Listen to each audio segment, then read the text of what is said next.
দ্বাদশ শ্রেণীর ছাত্ররা, আশা করি সকলে ভালো আছিস। যে যেখানেই থাকিস বর্তমান পরিস্থিতির সঙ্গে মানিয়ে নিয়ে পড়াশোনাটা করছিস, সেটাই অন্তত প্রত্যাশা করছি। স্কুল লাইফের শেষ বছরটা তোরা খুব মিস করছিস, সেটা আমরা আন্দাজ করতে পারছি, কিন্তু কিছু তো করার নেই, পরিস্থিতিটা এমনই। তো এর মধ্য দিয়েও তো কিছু পড়াশোনা করতেই হবে আমাদের।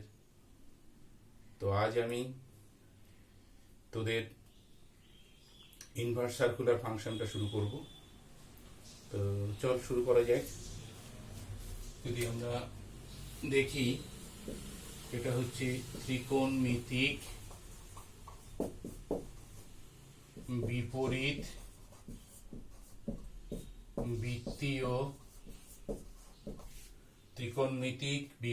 বৃত্তীয় অপেক্ষক সমূহ, এটা আমাদের চ্যাপ্টারের নাম। ইংলিশে যদি লিখি তাহলে হয় ইনভার্স সার্কুলার ফাংশন, তাই তো? ত্রিকোণমিতিক বিপরীত বৃত্তীয় অপেক্ষক। এই যে লক্ষ্য কর, বিপরীত বৃত্তীয়, তাহলে ত্রিকোণমিতিতে আমরা যে 6টা অনুপাত শিখেছিলাম, এই চ্যাপ্টারে আসলে সেই 6টা অনুপাতেরই ইনভার্সটা কিরকম হবে বা হলে তার প্রয়োগ কিভাবে দেখানো যেতে পারে বা কিরকম হতে পারে, সেটাই বলা আছে। তাহলে আমরা যদি দেখি যে ত্রিকোণমিতিতে কি কি শিখেছিলাম, দেখ, sine theta, cos theta, tan theta, cosec theta, sec theta, আর সর্বশেষ শিখেছিলাম আমরা কট থিটা। অর্থাৎ এই যে ছটা অনুপাত আমরা শিখেছিলাম, সেই 6টা অনুপাতের ইনভার্স কিরকম হবে বা তার প্রয়োগ কিরকম হবে, সেগুলো এখানে দেখানো আছে। এটা করতে গিয়ে আমরা যেটা করব, এখানে লক্ষ্য কর, এই সাইন থিটা মানে আসলে একটা কোণ। তো তাহলে এই কোণের মানটাই আসলে আমরা চাইছি, এবং সেটা কিরকম ইনভার্সে প্রকাশ করলে সেটাই বোঝা যাবে।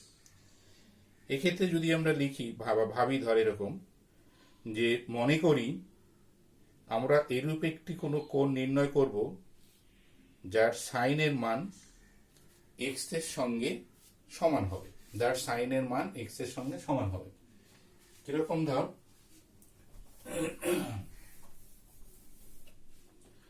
যে আমরা যদি সেটাকে থিটা ধরি, যার সাইনের মান এক্স এর সঙ্গে সমান হবে, যদি আমরা সেইটাকে থিটা ধরি, তাহলে আমরা কি লিখতে পারি?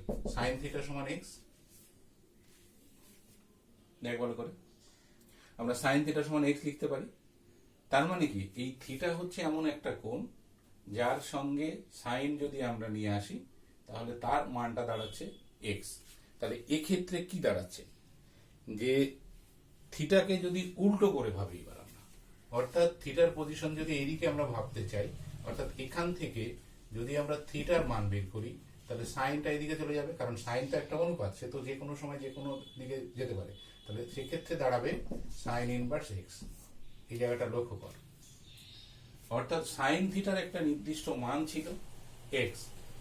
এবার আমরা দেখতে পাচ্ছি সাইনের এই থিটার যদি আমরা মান বের করি, তাহলে তার মান দাঁড়াচ্ছে সাইন ইনভার্স এক্স। তাহলে থিটার এই সাইন ইনভার্স এক্সটা আসলে কি, সাইনের সঙ্গে যে কোণটা ছিল, যে কোণটার রেসপেক্টে সাইনের অনুপাত নেওয়া হয়েছিল, সেই কোণটার একটা মান।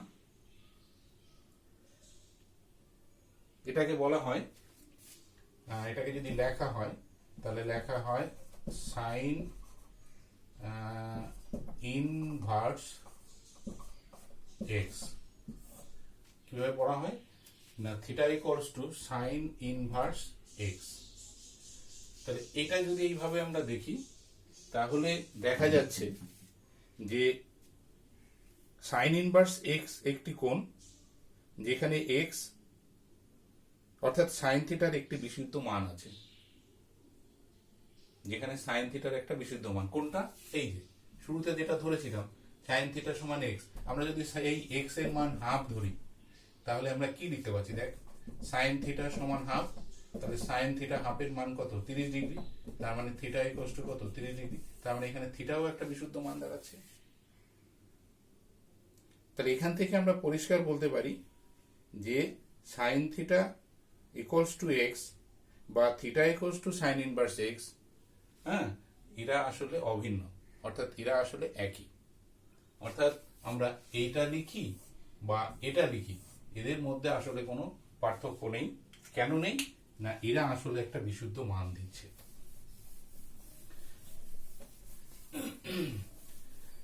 এবার দেখ, আমরা থিটা সমান তাহলে কি লিখলাম সাইন ইনভার্স এক্স। তাহলে আমাদের বাকি যে অনুপাতগুলো রয়েছে কি আছে, কস থিটা, ট্যান থিটা, তাহলে সেগুলোই একই রকম ভাবে লেখা যায়। তাহলে আমরা ধর এখানে লিখছি আমি আচ্ছা এটা কি লিখেছিলাম, সাইন থিটা সমান এক্স, সেখান থেকে এটা লিখলাম। আমরা এবার লিখি ধর ওয়াই সমান কস থিটা, ঠিক আছে। তাহলে this implies theta equals two কত, কস ইনভার্স ওয়াই। আমরা যদি জেড সমান ট্যান থিটা লিখি, তাহলে থিটা ইকুয়ালস টু কত, ট্যান ইনভার্স জেড। আবার এক্স অন সমান যদি কোসেক থিটা লিখি, this implies theta equals two কত, কোসেক ইনভার্স এক্স অন। আবার ওয়াই টু সমান যদি আমরা সেক থিটা লিখি, this implies theta equals two কত, সেক ইনভার্স ওয়াই। লাস্ট আছে জেড ওয়ান ইকুয়ালস টু, যদি আমরা জেড ওয়ান ইকুয়ালস টু সমান কি লিখতে পারি, লাস্ট কট থিটা। তাহলে cot theta, this implies cot inverse z one.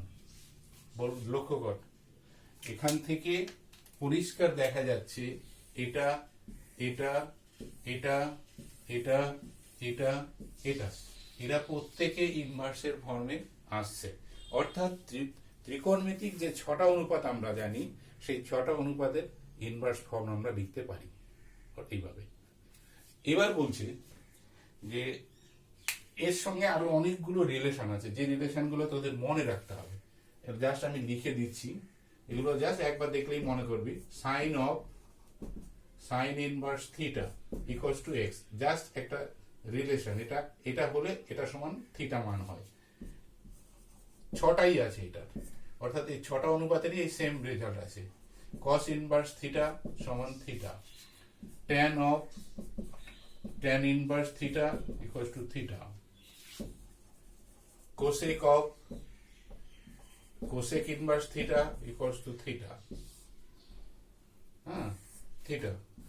তারপরে হচ্ছে কোসেকের পরে sec, sec of sec inverse theta equals to theta, cot of cot inverse theta equals to theta. লক্ষ্য কর, এগুলো সব রিলেশন, অর্থাৎ এরকম হলে এটা রেজাল্ট এটা হয়, আমরা রেজাল্ট লিখতে পারি।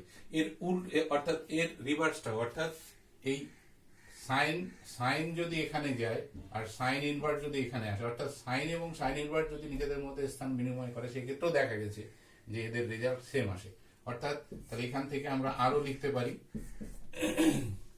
না কি লিখতে পারি, দেখ যে sine of inverse sine theta equals to theta. কি করলাম দেখ, জাস্ট অনুপাতটা ইনভার্স এবং নর্মাল অনুপাত, তাই তো তাই তো। সাইন এখানে কি ছিল, সাইন অফ সাইন ইনভার্স থিটাই সেটা লিখছিলাম আমরা। এখানে সাইন ইনভার্স অনুপাতটা ইন্টারচেঞ্জ হলো, থিটাটা সেম জায়গায় থাকলো, sign inverse sine theta, sign inverse sine theta. তাহলে এটা সমান কি লিখতে পাচ্ছি আমরা, থিটা লিখতে পাচ্ছি।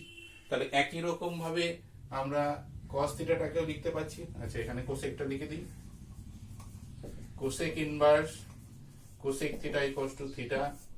এখানে আছে তোর হচ্ছে cos inverse cos theta equals to theta, sec inverse sec theta equals to theta.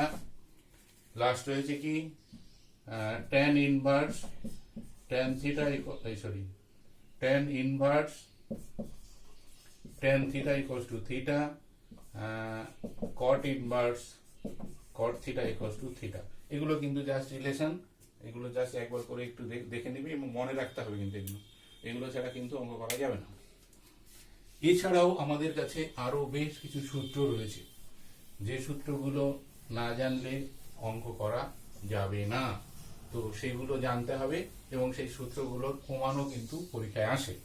তো প্রমাণগুলো খুবই সহজ, বইয়ে সুন্দর করে আমরা তো এসএনদের বই ফলো করি, এসএনদের বইয়ে